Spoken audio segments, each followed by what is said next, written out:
Karena seluruh bangsa manusia asalnya ya dari Sang Pencipta, kembalinya ya kepada Sang Pencipta.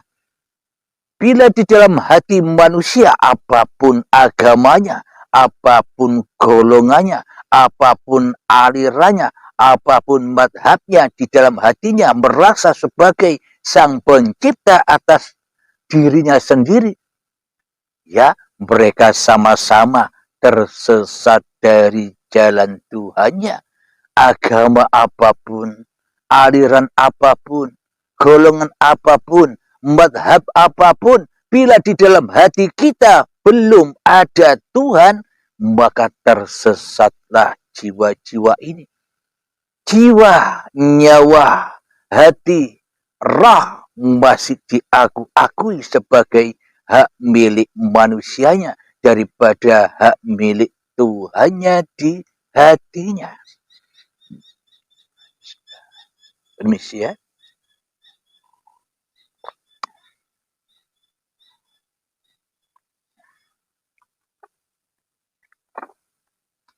Alhamdulillahirabbil alamin.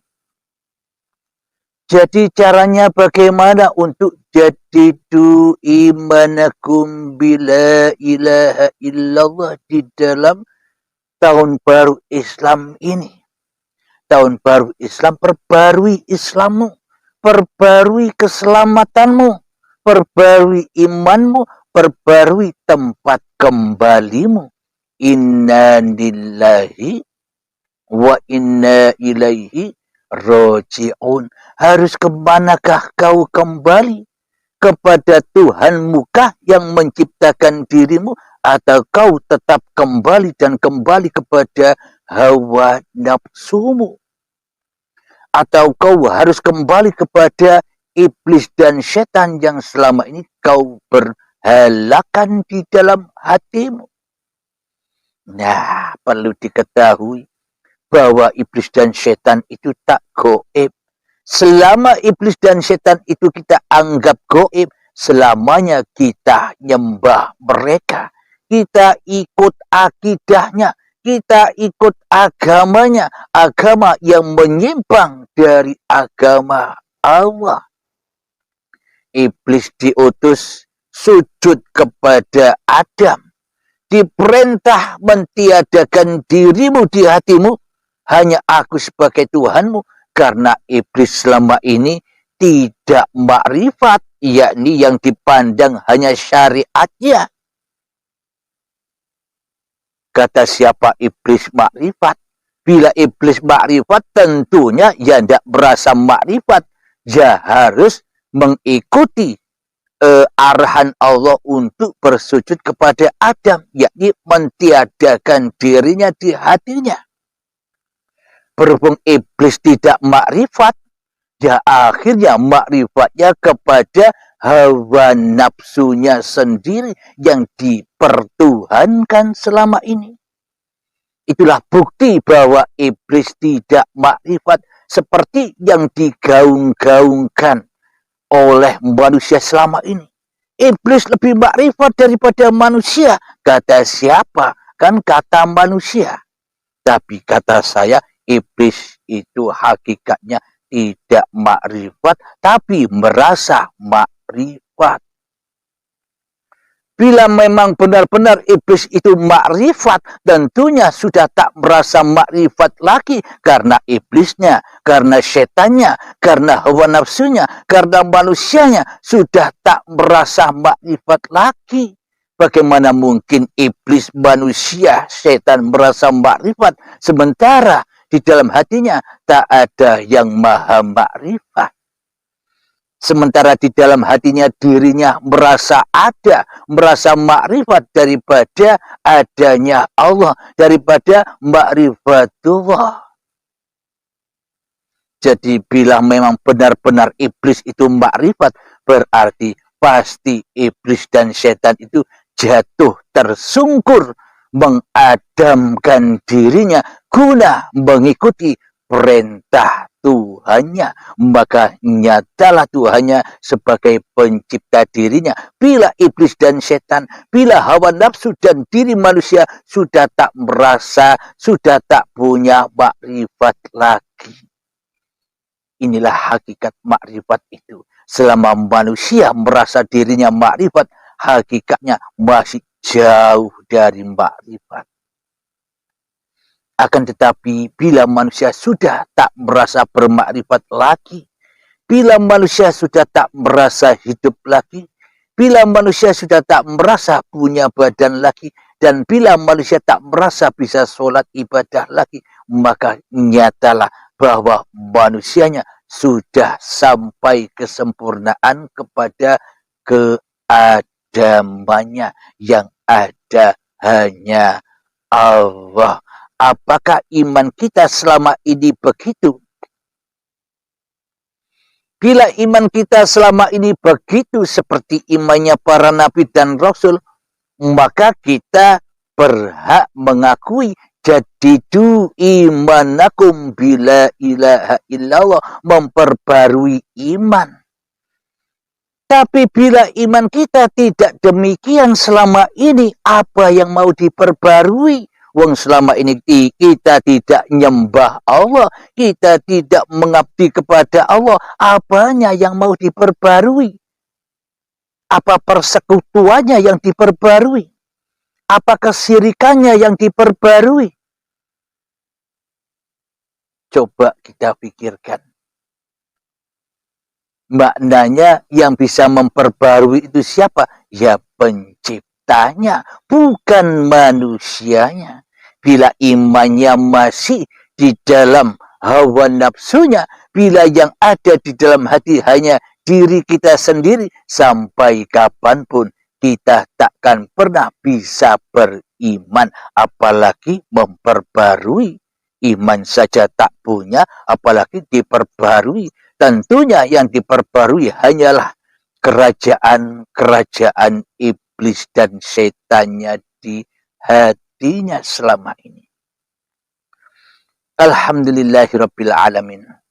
Marilah kita baca, marilah kita simak kitab-kitab suci yang ada di tiap-tiap diri Anda sendiri. Maknanya sucikanlah dirimu dari dirimu di hatimu. Tiadakanlah dirimu dari dirimu di hatimu. Jangan mengikuti arahan Allah untuk bersujud kepada Adam, yakni mentiadakan dirinya di hatinya. Berhubung iblis tidak makrifat, ya akhirnya makrifatnya kepada hawa nafsunya sendiri yang dipertuhankan selama ini. Itulah bukti bahwa iblis tidak makrifat seperti yang digaung-gaungkan oleh manusia selama ini. Iblis lebih makrifat daripada manusia. Kata siapa? Kan kata manusia. Tapi kata saya, iblis itu hakikatnya tidak makrifat, tapi merasa makrifat. Bila memang benar-benar iblis itu makrifat, tentunya sudah tak merasa makrifat lagi karena iblisnya, karena setannya, karena hawa nafsunya, karena manusianya sudah tak merasa makrifat lagi. Bagaimana mungkin iblis, manusia, setan merasa makrifat sementara di dalam hatinya tak ada yang maha makrifat? Sementara di dalam hatinya dirinya merasa ada, merasa makrifat daripada adanya Allah, daripada makrifatullah. Jadi bila memang benar-benar iblis itu makrifat, berarti pasti iblis dan setan itu jatuh tersungkur mengadamkan dirinya guna mengikuti perintah Tuhannya, maka nyatalah Tuhannya sebagai pencipta dirinya. Bila iblis dan setan, bila hawa nafsu dan diri manusia sudah tak merasa, sudah tak punya makrifat lagi. Inilah hakikat makrifat itu. selama manusia merasa dirinya makrifat, hakikatnya masih jauh dari makrifat.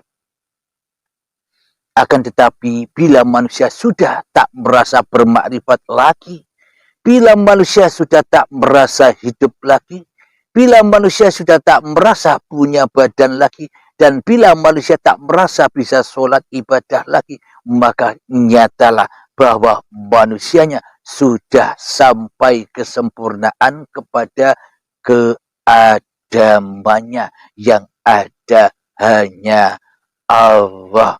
Apakah iman kita selama ini begitu?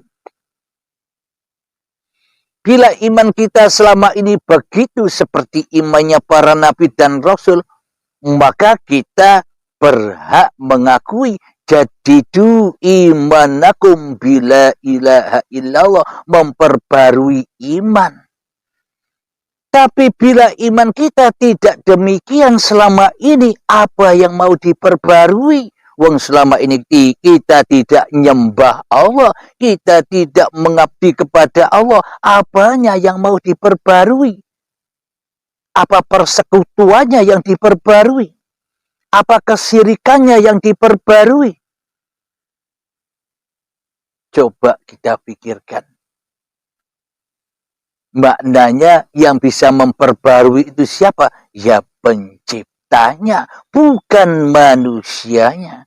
Bila imannya masih di dalam hawa nafsunya, bila yang ada di dalam hati hanya diri kita sendiri, sampai kapanpun kita takkan pernah bisa beriman, apalagi memperbarui. Iman saja tak punya, apalagi diperbarui. Tentunya yang diperbarui hanyalah kerajaan-kerajaan iblis dan setannya di hatinya selama ini. Alhamdulillahirabbil alamin. Marilah kita baca, marilah kita simak kitab-kitab suci yang ada di tiap-tiap diri Anda sendiri. Maknanya sucikanlah dirimu dari dirimu di hatimu. Tiadakanlah dirimu dari dirimu di hatimu. Jangan kau wujudkan dirimu dari dirimu di hatimu. Jangan kau hidupkan dirimu dari dirimu di hatimu. Bila itu sudah terrealisasi, maka kau bebas dari menjadi Tuhan. Maka kau bebas dari menjadi Sang Pencipta di dalam dadamu. Maka Maha Sucilah Allah yang berkuasa atas diri kita di hati kita. Jadi munya, jadi kunya, jadi kitanya, jadi kaminya sudah bukan makhluk lagi. Wa nahnu aqrabu ilaihi min hablil warid. Dan kami, kata Allah, lebih dekat kepadamu daripada dirimu. Lebih dekat kepadamu daripada urat nadimu. Lebih dekat kepadamu daripada urat lehermu. Lebih dekat kepadamu daripada hidupmu. Lebih dekat kepadamu daripada dirimu sendiri. Jadi kalimatnya di sini wanahnu, dan kami. Kenapa tidak aku saja? Dan aku lebih dekat kepadamu. Nah, kenapa tidak begitu? Kenapa kok kalimatnya wanahnu dan kami? Kami berarti kan banyak. Maknanya kami di sini karena uripe Allah itu meliputi seluruh banyaknya manusia. Itulah kenapa kok Allah menyebut dirinya kami. Karena hidupnya Allah, karena uripe Allah meliputi seluruh alam semesta ini. Uripe Allah meliputi makhluk-makhluk hidup selama ini. Manusia, hayawan, iblis, setan, malaikat, jin, tumbuhan, dan sebagainya. Itulah yang dimaksud kami itu. Contoh begini, saya yang mempunyai suatu banyaknya baju, banyaknya celana. Jadi kalau saya bertemu dengan baju yang akan saya pakai, kan kalimatnya aku. Aku akan memakai dirimu. Aku akan memakai dirimu untuk kupakai.